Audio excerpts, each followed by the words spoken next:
and a half is all preserves. The problem is it's preserves. And that's one of the things I kind of hint at in here is, I think as a township, you guys, well, the parks folks need to kind of get past the idea that, oh, no, we want this property to be just woods and nothing else. And I can walk into it. Nobody else should be walking in it. I don't want any bikes going in through, you know, it's like. Well, but there's a balance there ecologically. There is a balance, but right now there is no balance. Right now it is 100%. We put this property aside for the public good, but the public can't really access it. And Well, I think there's what do you mean by access, though? Sloan, for example, has been since what, 2012. It still isn't. Which one is Sloan? I'm sorry, I don't remember. Sloan's the one on Baker. Okay. It still isn't ADA compliant. The challenge with ADA is it says Not everything has to be ADA. Yeah, but as good stewards, I think you should make an effort to make something accessible, at least to a point. And there is an opportunity to have a route that would go down. But you'd have to improve it too. Mm-hmm. It is 3:59. I think. No way. Yeah. Steve's Oh, not going to be where here. is everyone? Obviously, I know Patrick was not going to be here.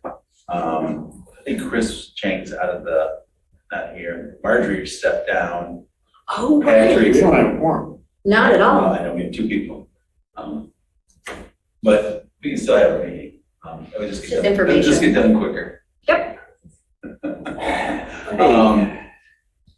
I mean, that's all. I like the workout, but that's. It's very sparse, but safe. I like the Hunter Orange. Yeah, it's very smart. So I think, well, it's 4 o'clock, so I'll start recording. Okay. When I attend, I realized I should probably sit here, not here, right? Yeah, you should probably sit up here. Or you really want to sit, oh man, you sit right here. You just want somebody to run the computer. Don't let him fool you. I could run it for you if you want. Recording in progress. That's like volunteering as a woman to take notes. You never do it. Mm-mm. How did I put Patrick on? You have to turn the camera on. No, because we had everything, and then somehow I put Patrick on the. So it should be with this then. It's this keypad. Because I this is must have off. did something. I do start video. There we go. Okay. I also turn this on. I'm not sure which.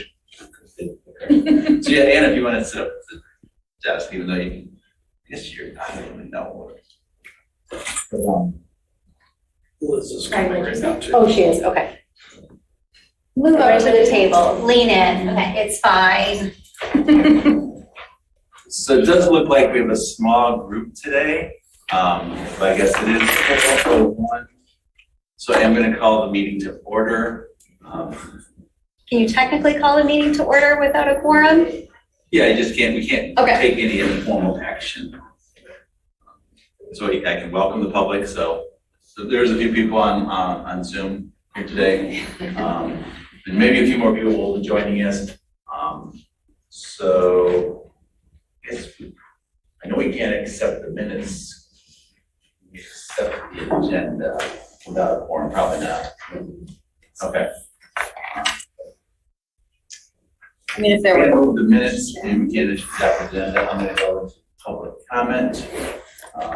So this time, there's no one in our room as far as public comment. But I guess if there's people out there on Zoom, if you have a public comment, raise your hand. Joanne Patterson.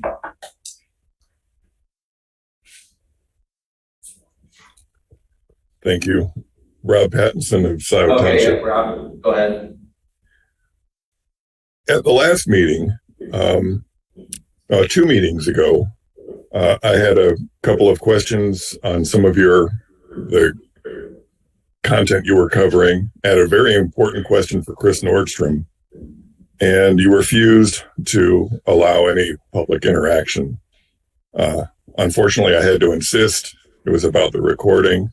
And then at the last meeting, Kathleen Brandt had a question about some of the content you were covering, and you refused to allow her to ask a question.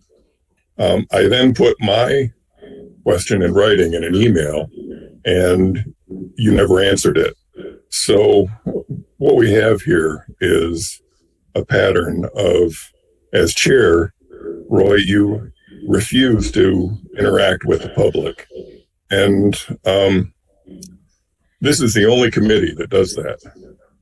Every other committee, because I go to all of them, allows interaction, questions, and I'd just like you to think about what it is you want to do as in this public service position that you're in, and how you can serve the community. Thank you.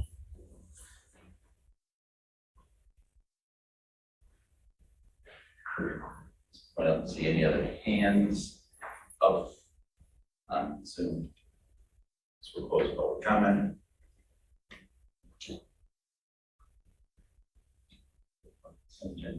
And so we can move on to TAP business reports from Parks Path Director Hannah. Update report. Yeah, brief update is that I am still kind of learning the ropes and like wrapping my mind around all of the different TAP related projects that are going on. I'm having conversations around easements needed to keep Zebra Road pathway moving forward. And Parks Advisory Board settled on a potential project for the Spark grant, which is a grant opportunity, an MDNR grant opportunity. Oh, cool. Yeah, that Chris kind of put on my radar a couple months ago. And the project is, it's the project that they are most excited about is over at West Scio Preserve. There's an easement. I'm mentioning it here because it is also kind of a pathway. So I just want transparency there. There's an easement trail that kind of goes from West Scio Preserve south of Scio Farms. And so I'm having a conversation with Scio Farms folks to see if this is a project that we want to work on together. And I'll keep bringing updates about that project here. But I just wanted everyone to be in the loop. And feel free to ask questions if you want more detail. What is this? What is Spark?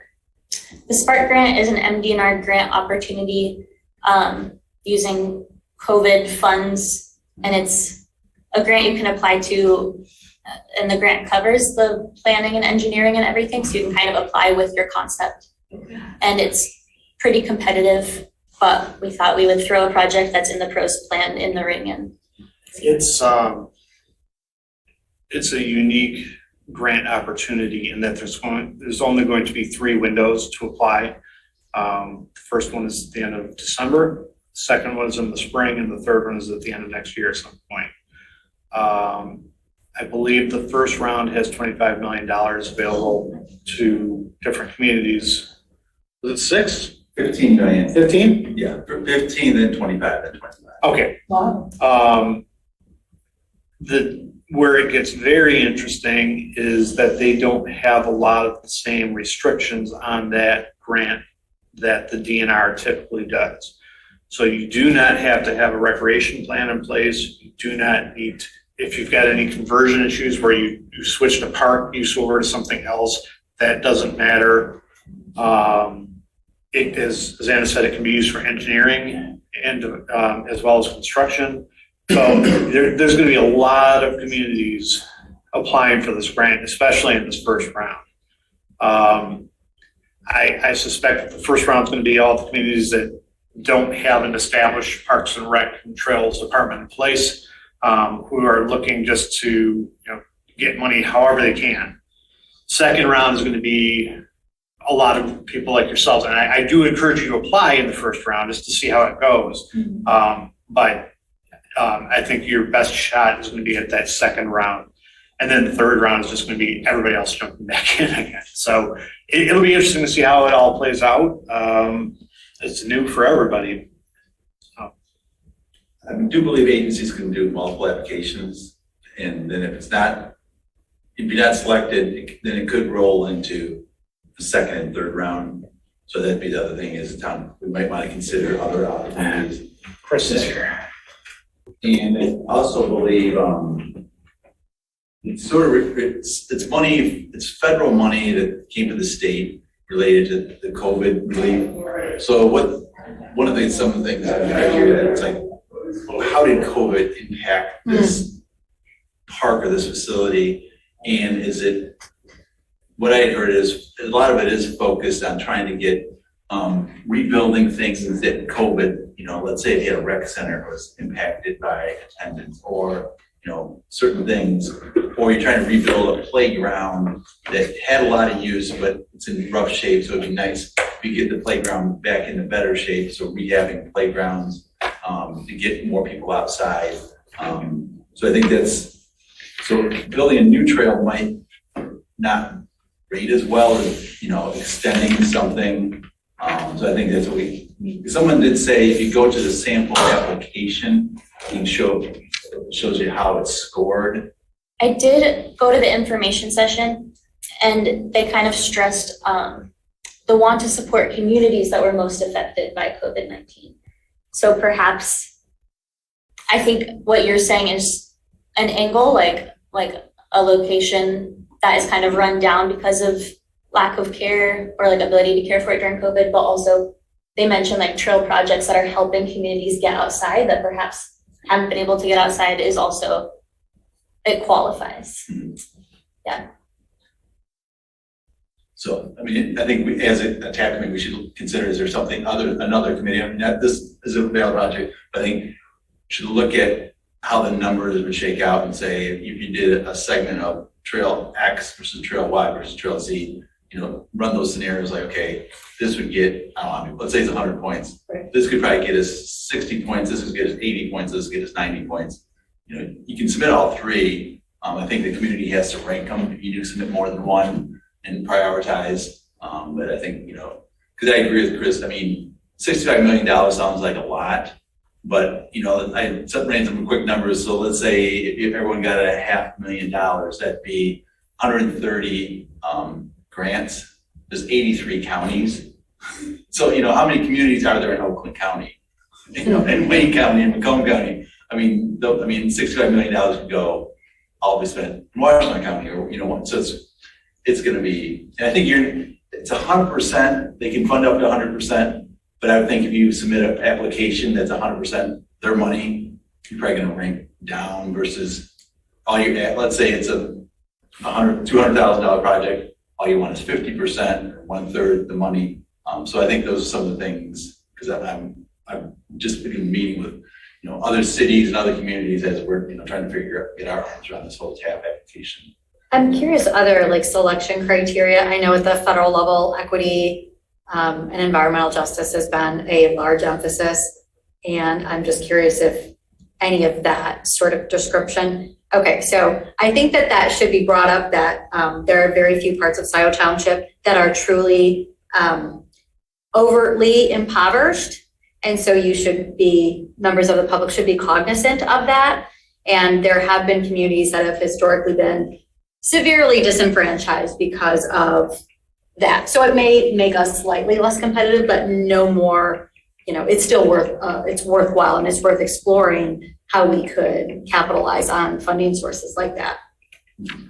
And if nothing else, it's a good way to get you into the grant writing mindset. So, when the recreation plan is adopted and you're eligible to apply for grants again, it's going to be a different animal, but at least it gets you thinking in terms of, okay, these are the projects that we want to focus on.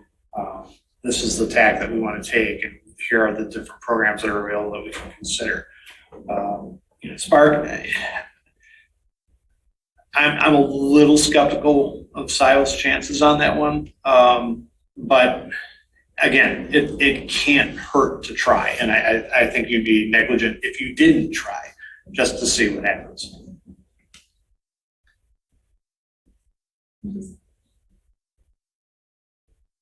Okay, any other things on Spark or on Anna's report?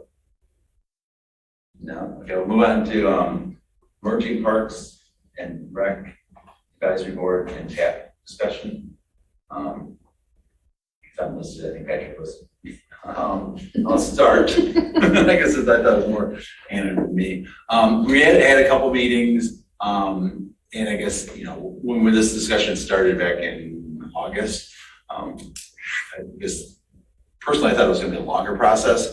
I think what's happened now is a lot of these committees, their terms are expiring. So a lot of people are electing not to renew, or electing not to, So I know from parks is 4 or 5 are stepping down, and from TAP, at least 3.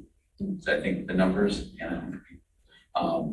so when we thought, if we were to keep both of them going, that means we're gonna bring in a lot of new members to both committees, and when you do that, one hand, that's good because you get a lot of new ideas, but also then it takes sometimes another, 3 or 4 months to get all these new members up to speed, first getting them on board, then educating them.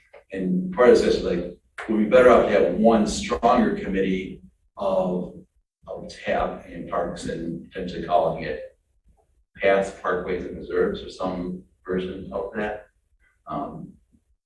Is what some of the thought was, but at this point is a discussion that we're trying to sort out. I mean, I think one thing that we talked about before is the whole budgetary thing.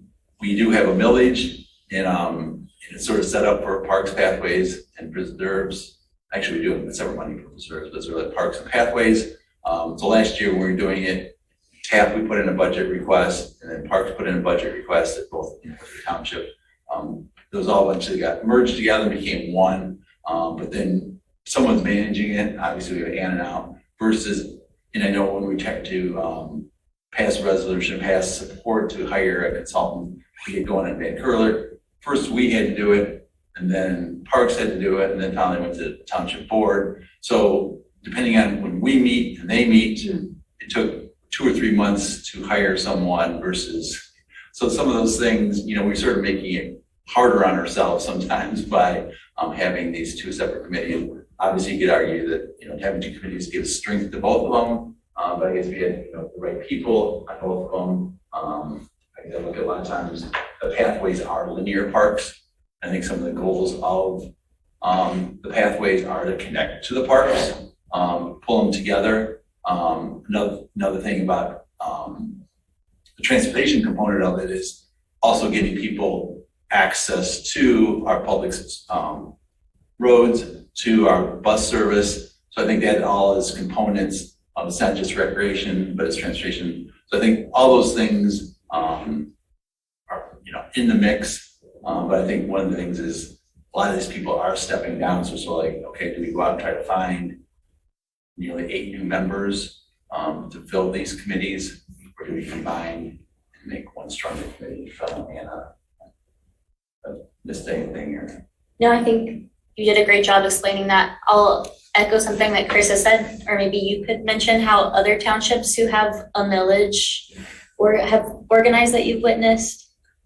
Yeah, typically the committees are assigned based on where the funding is coming from. So if it's all coming from a general fund, and you've got strongly distinct interests, it might make sense to have those 2 committees at that point. But when you've got a millage fund that's coming in and paying both the park projects and the transportation projects, and you need to have somebody deciding, well, which projects go where, it would probably make more sense to have that all consolidated into one. One community I'm thinking of in particular has a separate trails millage and parks millage. And so they have they actually have 2 commissions handling those funds. And again, in that situation, it makes a lot of sense. But here, your projects seem to kind of, at least they're starting to blend together a little bit. You know, again, Van Curler being an excellent example of that, where you've got a preserve that is next to the B2B that, you know, we're trying to figure out how you can get access to it on the north side and the south side and in between. And all of a sudden, you know, having, as Roy was just saying, having meetings across 2, 3, 4 months just doesn't make sense. And pulling it all together in one location would make it much more efficient. And when you have that board set up, there are going to be members who are much more interested in trails than parks, and there are going to be members who are much more interested in parks and trails, and that's totally fine. You can have subcommittees set up there the same way that we had subcommittees set up here to handle different components of it. But in the long run, having you all together in one room, just, I think it's going to streamline things for you dramatically and make your life a lot easier. I hope this committee does not forget about transportation. I saw a campaign that was a week without driving. Imagine what people could or could not access without being able to drive in this township. I could get to work. I'd have to either walk or take my bike on a very busy 65. I know people do 65 on Dexter and Arbor Road. You know, like I just don't want that component to be forgotten. And I'm curious, on a show of hands, how many of you routinely ride public transit? Exactly. That's my point, is that, like, if we don't have someone, if you don't have someone bringing that to the forefront all the time, guess what? It's going to be backburnered, and those people's voices will be forgotten. Please don't forget their voices. They may not always show up because they can't, or they just don't have the capacity or the time to dedicate to that. Please don't forget to advocate for their access to all of these amenities without an automobile. Thanks. My hope is that the merger wouldn't be like pushing out any important topics, but ideally, like, these subgroups could maybe be highlighting topics that people are really passionate about that are on this like merged committee. Yeah, I think that's the hope. I think the main worry about the merger is that perhaps important issues will get pushed out when there's like more topics in one committee.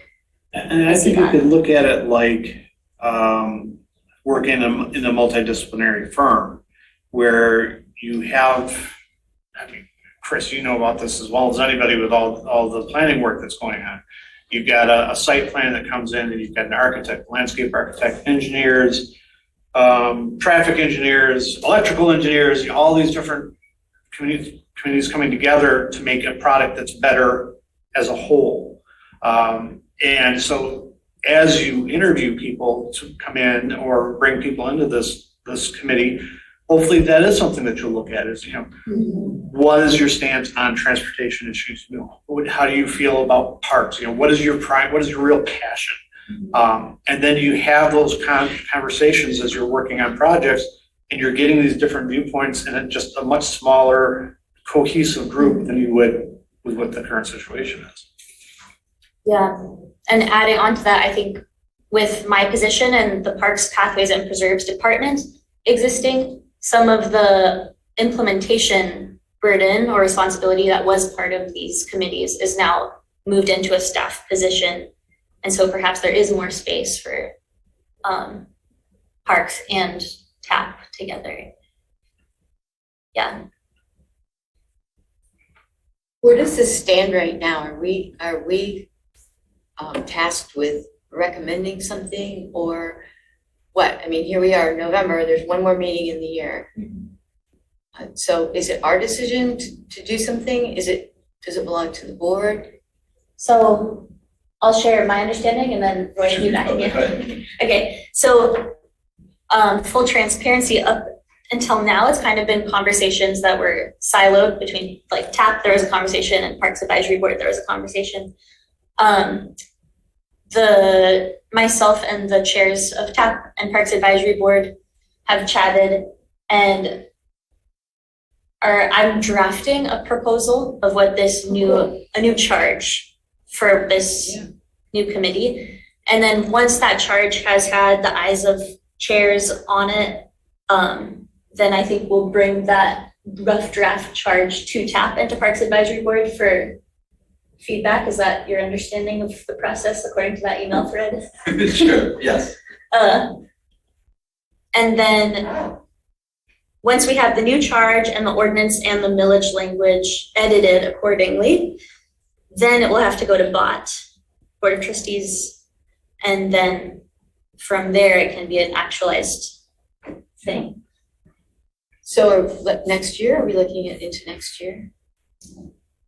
Realistically, yes. Okay. Is that your understanding? Yes, I think the tricky part is certain people's appointments expire. I know, And yeah. so I'm not sure exactly where that clock hit, when, because I think some, By the end of the year, for sure. yeah, I think some of Yeah. them were like in December, so I'm not sure exactly when those expire. Right, right. And today, the tricky part is, even if we had that resolution here today, we don't have a quorum, so we really couldn't, do anything if there was something before us today, to say yay or nay, but here, let's talk about it. But that's where, yeah. So I like, to try to bring some back, and so hopefully we'd have a quorum at our next December meeting, and we'd have the draft before us, what the combined responsibilities would be of that committee.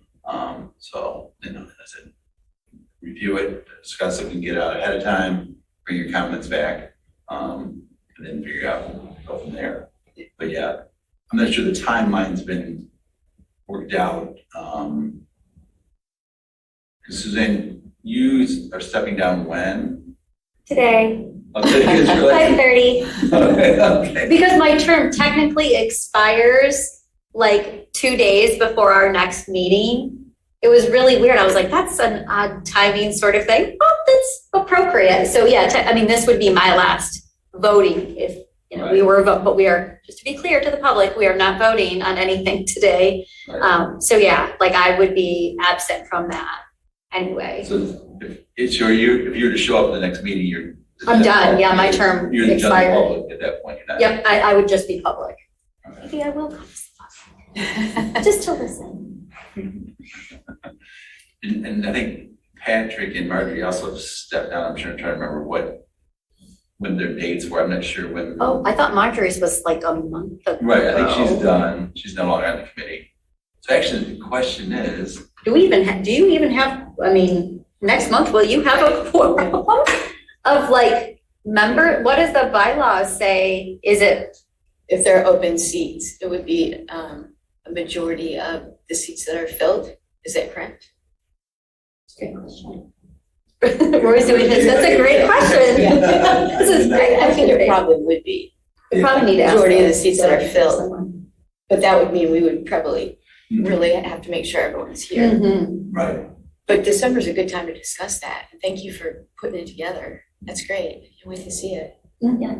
I do, generally, I'm very supportive of that. If it can expedite the delivery and decision-making budgetary requests, it makes a lot of sense. Yeah, I think it'll be good. anything, Chris? I'm actually just kind of observing. I've missed the first 2 meetings, so I'm kind of absorbing what I get, that there's a combination. It sounds like, yes, we definitely want to, keep track of not only the paths and parks, but also other transportation needs. So from what I've gathered, it sounds like a good idea just because it sounds like we're losing so many of the membership, but I'm kind of just listening since I've been gone. You guys may have to give me a summary of the last 2 meetings, the last 2 months of what's happened. And the thing I just thought of, you're appointed from the planning commission to TAP. Who's appointed from the planning commission to parks? And Liz, you're, I think it's Land Bob. preservation. huh? Land preservation. Right, and you're appointed to TAP, but who's from land preservation is say appointed Bob, to? I think it's Bob High. Am I? Bob Calhoun, I think. Bob Hyde is on, for, But just how happen to does, have the plan. Nice. So,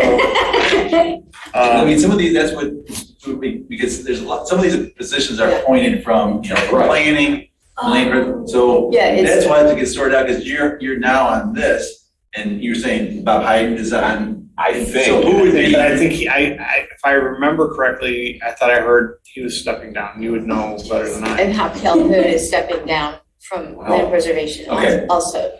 So good chance that you, Mhm. yeah, so good chance you two would be, whatever the new committee is. So, That's right. Right. Thank you. Norm's our first. Norm is the TAP liaison That from is on two two parts parks. and vice versa. Probably goes. So, but back to Anna's point, it's probably gonna take a month or two at least to get all these fine points kind of ironed out. It's worth it though, if we can make it work coherently and take care of everyone's interests. I think it's worth taking the time. Yeah, I appreciate it, seeing as, yeah, there's now like a staff position, my position, which is to collaborate with these two committees, which have been kind of operating in their own orbit. And so I think it will streamline efforts. I could see it streamlining efforts in a really beautiful way. That's the goal. So the whole plan would be to bring something back for the people that are here in the December meeting. Further discussions, we'll bring that ahead of time too. Another item on tap business, if there's no other comments there, is budget discussion, which Patrick has that with me.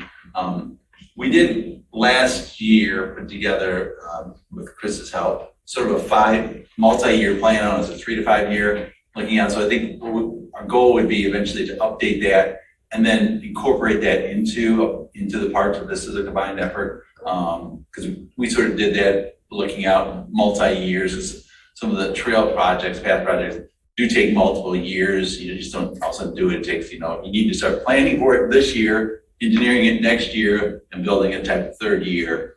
So that was some of the things that was laid out. So I think that's what we'll continue to do, is update that, look at what we've accomplished in 22, some of the stuff that we thought we could get done, we started, but we haven't obviously. I mean, like engineering at Uplands and Southridge. Engineering moving forward, I think we actually put money in for a budget to construct something. Obviously that didn't happen. It's not, so hopefully the goal would be to finish engineering. There's a few other things. I think even Van Curler, I think money was put in for construction. We're just starting the engineering. So some of those things are just gonna roll over. Obviously the section of Z Road did get done, that was budgeted, but I think there's actually budget, that had started obviously quite a few years prior, but that was an expenditure. So look at, take a step back, where was money spent in 22, what was planned to be spent, and then moving forward in 23, and then 24, 25, as I said, some of the projects are multi-year, they're larger dollar numbers and how they spend out over time. I think that'd be a goal, bring back and further discussion in our next year, because ultimately we need to get something arms around what is in the budget that goes to the township board in March. I think we have to approve it in February, that goes to March. So they'll be here before we know it, as far as putting together those items for township board. I don't know, if anything I missed on that, the budget discussion. No, that was great. I think just highlighting the fact that Parks Advisory Board will be doing the same thing, and then we'll be marrying those two budgets, and that'll be great moving forward.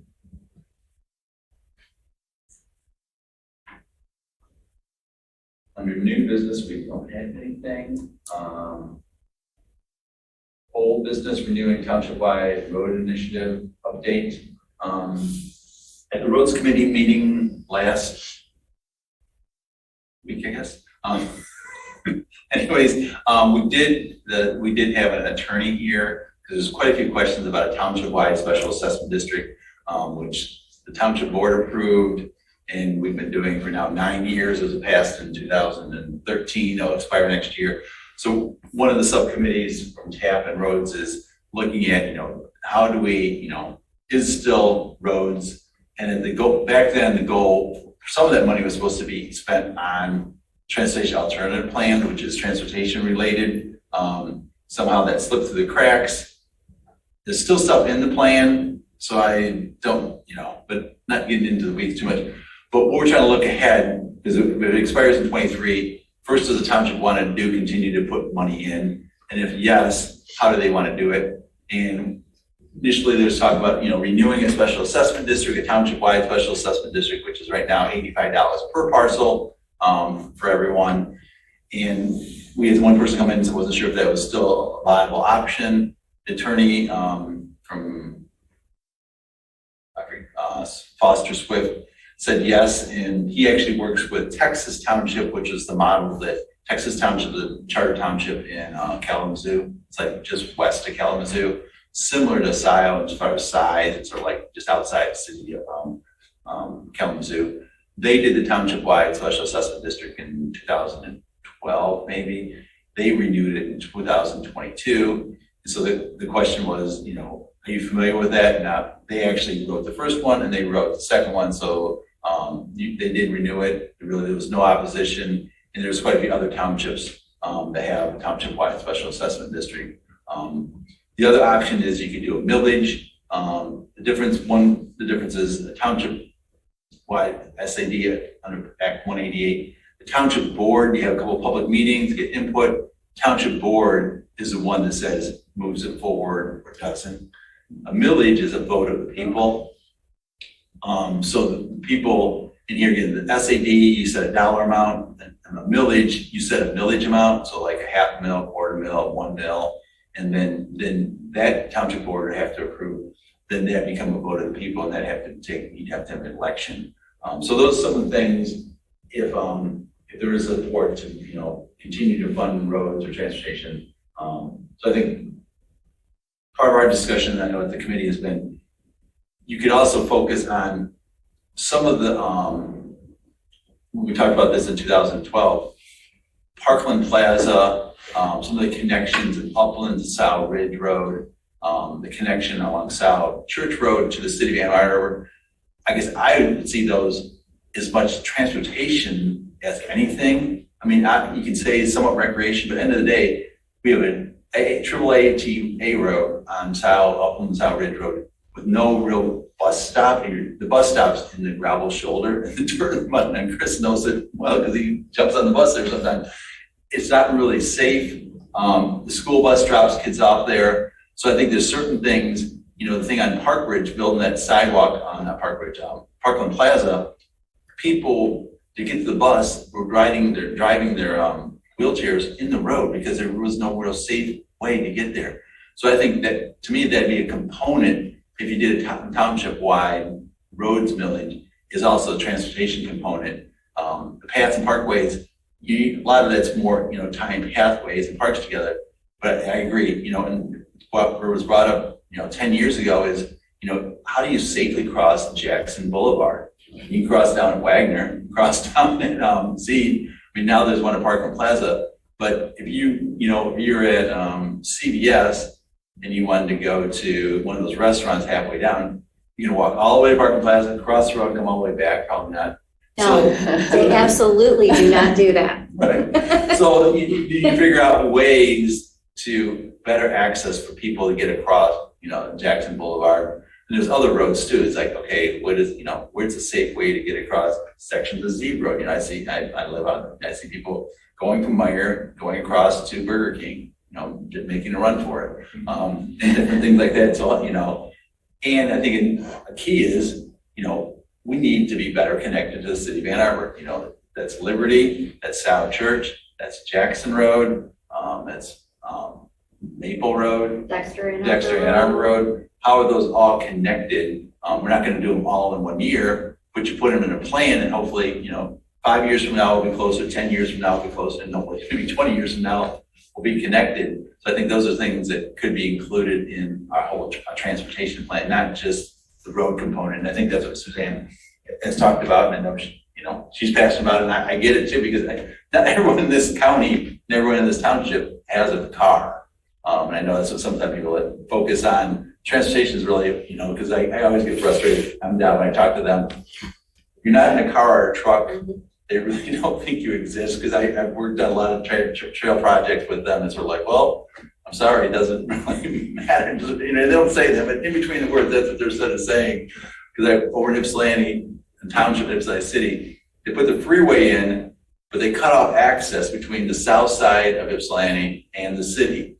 So they had no way of getting across the freeway. The freeway was a barrier. So finally, you know, we did improvement on Grove Road. Now they're finally doing improvement on Huron Street.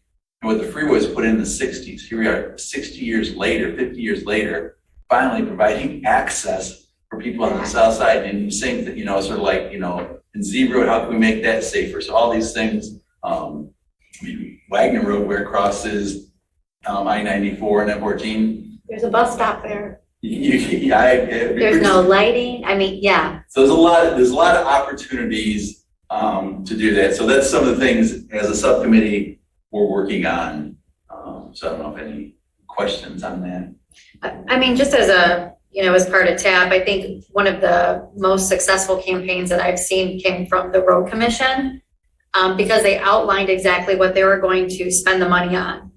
I, like, as a citizen, as a member of this, like, there's a lot of reassurance and comfort that at least I felt when I actually saw what was going to happen. And I know that there's been a lot of question back and forth on, like, what have we spent money on? And I think that if we were really clear about what was, you know, the projects that were going to be done with the amount of money, with a little caveat, please also note that the rate of inflation does not always keep up with these, you know, these kind of millage dollars and or an SAD. I think that would be really helpful and very impactful. You know, if you're targeting some of our, you know, high transit use community, or those areas where we need to, like, fill sidewalk gaps. It seems like, you know, if it's a couple hundred feet, boy, it seems like, why shouldn't we do that? If we know that there are bus stops for students, especially, they are the most vulnerable in our community, we want to provide them safe access, and then start really checking off some of these higher dollar, you know, mid-block crossings. And then I will say, I would also encourage the township to pass an ordinance that requires people to stop at those mid-block crossings. Having crossed at Parkland Plaza and not knowing if that second car is going to hit me because they decide those lights are flashing, it doesn't really matter. It does matter. If we're going to encourage people to cross at a crosswalk, we need to give them some assurance that it's going to be safe and that the cars going 60 on Jackson will stop for them.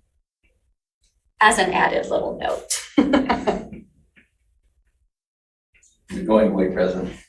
Yeah, I'm just giving you all these little, like, nuggets of things that I'm, you know, I mean, but I traverse that a lot. I would forget where I would park my car a lot when I rode the bus. And so I'd have to walk down to cross at Z. It is profoundly uncomfortable. And I am a very, very confident, like, cyclist. I'm a confident, like, walker. Not everyone has that level of comfort that they will take that challenge on, even where they're supposed to cross. They're going to cross wherever they find the most convenient. So looking at where the bus drops off, looking at where those high volume stops are, is going to be really important as you're planning for that long term. In Michigan's law, that is somewhat confusing. I mean, if you're in the crosswalk and you get hit, then you have a right. But, you know, if you step out versus, you know, other states, you know, the person approaching, and, you know, in Ann Arbor has stepped that up, which sort of, you know, is a good thing.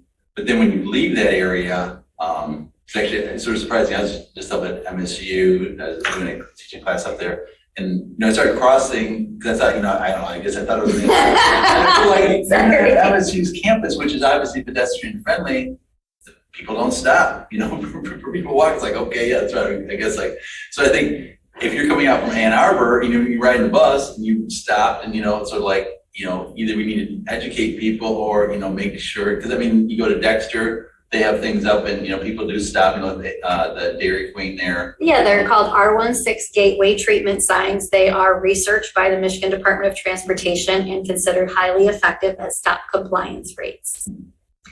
And they can be deployed. So those are things, yeah, so those are some of the tools in education that, yeah, is we try to encourage people to safely, and, you know, the climate, you know, if we want to be sustainable, one of the, you know, I always argue is like one of the most sustainable transportation is walking or biking, right? The carbon footprint of those activities is nearly, I think it's zero, last I checked, but so.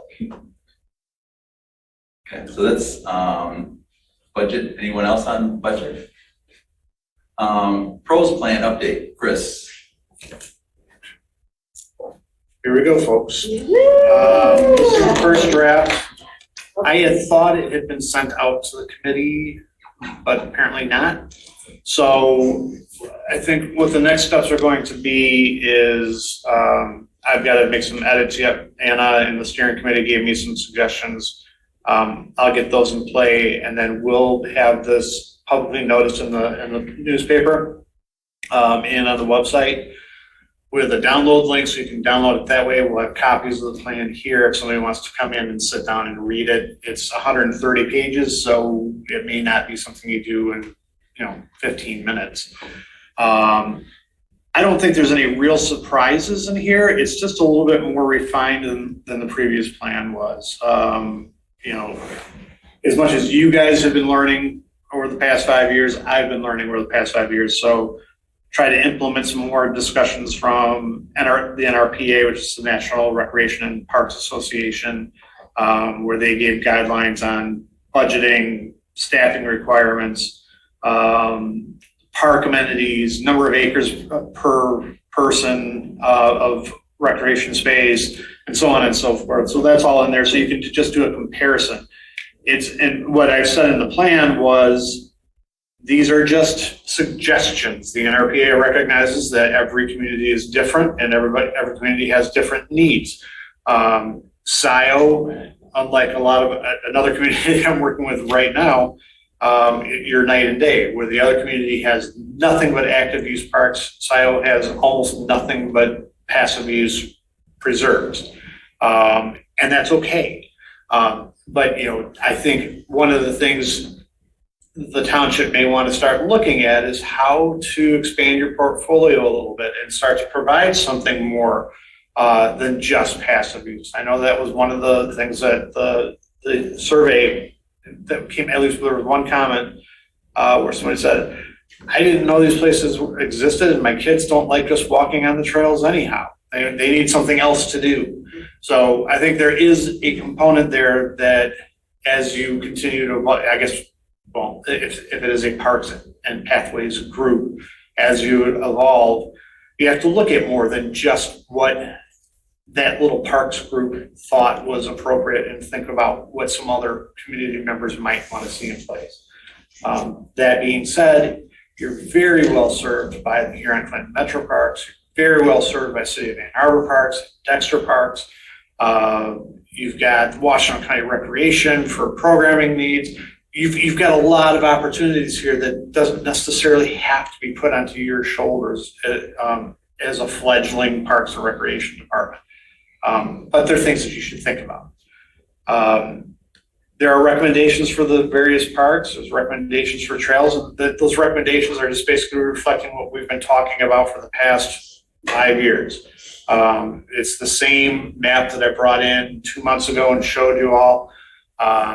It describes the matrix in there. It describes the board and what the roles of the board is. And it does give a vision for the next 5 years. So when this goes out for the 30-day review period, as I said, it's going to be publicly noticed.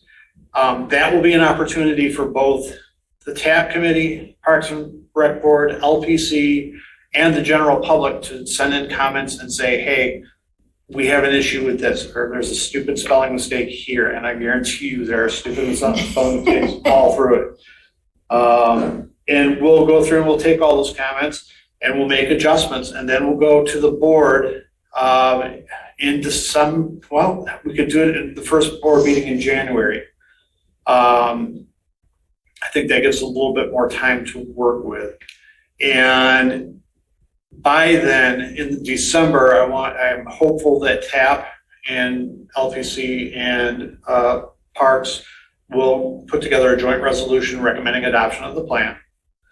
And then when we present it to the board, we'll have a public hearing first. So again, there will be another opportunity for the community, for citizens to comment on the plan. And what typically happens is if the board is comfortable with it, they'll say, okay, we will adopt it contingent upon making any changes that were brought up at the meeting or any concerns that they've got with the board.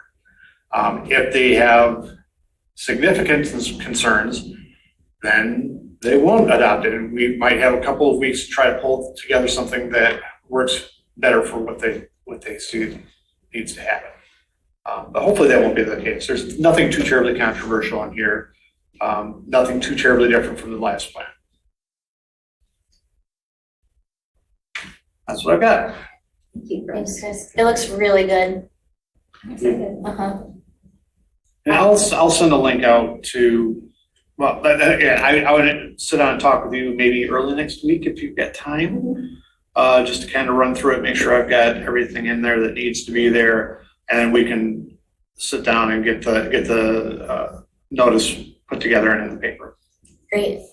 Yeah, I think Parks Advisory Board has chatted about maybe having like a working group to get a bunch of edits together to send to you. Okay. I don't know if TAP would want to do something similar or just to like consolidate edits. I think the main item that I'd love to get TAP's input on, all of it, but I think maybe on page 9, there's like that map of pathways and projects that are either proposed or in the works or have already been done. Yeah. It's like a map of the township with the different quadrants. I was curious about a few of the paths on there, if whether or not they were just proposed or if they had been started. So would you mind holding it up just because I think in this room there's a wealth of knowledge on past projects. Yeah, so the map she's talking about is the one that, again, I presented a couple months ago. That's essentially the map that has been in play for a couple of years at least now. I did, based on a little bit of knowledge that's out there, did a few tweaks to a couple of the other of the proposed trails. But basically, any line you see in here that's dashed is proposed. It's not complete. There's 2 different styles of dashing. There's some that are planned for construction, and the only ones that are really shown and planned are Z-Road pathway going north, the border-to-border trail, which is outside of our Valley. Anyhow, that's it. Actually, I should probably change. What about the Z-Road pathway going south? That's still, it's still proposed. Okay. Because we don't, There isn't and like something. that's gonna be an ongoing. Cool. One thing I should say about this plan is it provides a vision, but the nuts and bolts working, it's gonna be happening, the fine detail comes up in the coming months and years with this group. So you should expect, and this map is actually part of that matrix that we developed earlier this year with the full understanding that at least once a year, you want to go in and update that map. And if it's turned out that something is just completely unrealistic, take it off. If it turns out that there's something we just completely missed, we add it. And you fill out the matrix and keep that up to speed too, is again, just a guidepost to work with. This plan can be amended at some point in the next 5 years. So if there were a project that came in, let's say something happened and all of a sudden you can get over Baker Road, and somebody's going to pay to put in a pedestrian bridge. Chances of it happening, I don't know. But let's say that we're there. That changes this map pretty significantly. Or maybe it was something where they put it at a different location. What have you. Point is that this is not etched in stone. You have the opportunity to change things if you see fit.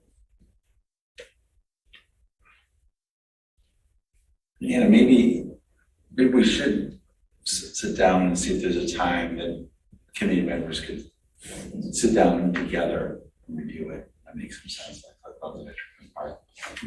Maybe send out some days and times.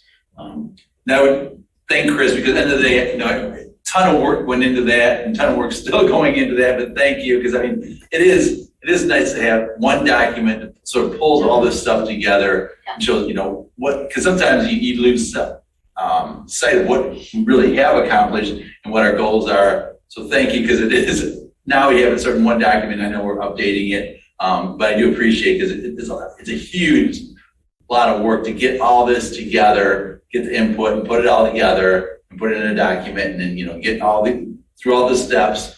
And I appreciate everything you've done to get it this far, and I know you're gonna take it to the end. But maybe I'll talk to you, Anna, afterwards, maybe we, set up a time that we can, review it. I've taken a look at it, but not in the detail. Maybe take a look at that map. Is there anything on that map that, we need to change, update? Because here again, it's a plan, so if you think there might be, it's just a plan, doesn't mean it might be 20 years from now, but we think there's, an idea to connect this to that. And like Chris said, things happen, that it's like, oh, well, we didn't know they were gonna build like a new, pickleball facility and wherever, somewhere in this township, and I don't know what road it's on, but somewhere, and sort of like, anyone thought, how can you ride your bike to that facility? I don't really know where it is, but let's say it was somewhere else, or like, another type of recreation facility. It's like, should we figure out, let's amend it so make sure in the future that facility is connected for other, because we have a swim club here in Scio Township. It's like, can you walk or ride your bike there? Not really. And so certain things like that, I think, should be taken into account. I just want to thank you, because I know it's a ton of work. It's 130 pages with a lot of documents from a lot of different sources. So thank you for pulling it all together. My pleasure. I will say again, if we shoot for adoption that first meeting in January, and shoot for parks and TAP resolutions at their meetings in December. When the first meeting in January is, I'm not sure what day that is. I'm just cautioning, we've got some room, but not a lot of room to breathe here. So if you want to get together and do that, I think it's a great idea. But it's got to happen sooner rather than later. So I've got time to make the necessary changes. Because I think the next meeting, we have this, set the meeting schedule for next year, I guess anticipating that we are two separate. And I guess you have, that's sort of another thing, because we just did this with the roads. You sort of need to pick when we're gonna meet next year. If we are separate or we're combined, and so the December meeting, there could be quite a few things on the agenda. So you're saying we should maybe try to adopt it, approve it at the December meeting, Chris? You should pass, because it's got to go in front of the board for adoption in January, because it has to be submitted by February 1st. Okay. So we have to do that December. Yeah, and it's just a resolution saying that we have read through the plan and agree with the findings and recommend adoption by the township boards. Something that simple. All right. So we should get our notes to you before December, ideally. Okay. Yep. Give a few weeks. Straight back to LPC then, you would like us to do Same the thing. joint resolution with I think it makes sense to have just something, and we can create a joint resolution that each chair signs off on. Right, that's what we've done it before. Okay, Yeah. very good.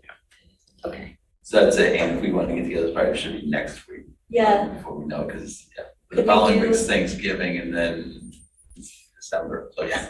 We do a TAP and parks We could do that. working group, since a lot of parks people. Yeah, if you already got it in time for parks, maybe just invite TAP people there and we'll pull out together. Sounds good.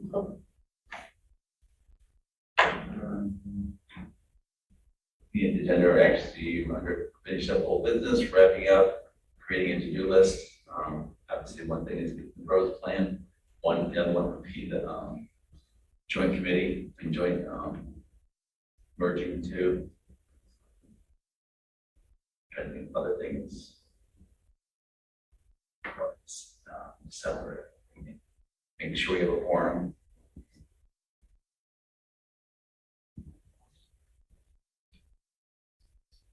Anything else anyone can think of that we talked about? Not, our next meeting is on December 14th. 4 to 5:30. Anything else? Any final comments from any people? I've said plenty. I guess we don't really need a motion to adjourn since we can't do that. Stay, we're adjourned. Yeah, thank you for your. Yeah, it's really been fun, honestly. But the 4 o'clock thing is brutal. It is, it's rough. Like right now, it's just really, really rough timing too. There's so much going on at my day job. It's I just would say very, that's something that's another benefit, if you can agree on one time in the evening. Recording stopped. That works for everybody, boy, that's gonna make a big difference. for yeah, and please, everybody. like, feel free to like reach out. I mean, literally, I am your counterpart in the city. I was just about to grab you. I have before left. you, I'm pretty positive I have you in my women in planning group email list. So like, I will see you there if we can ever get you there. I know people drop in and out of that, but yeah,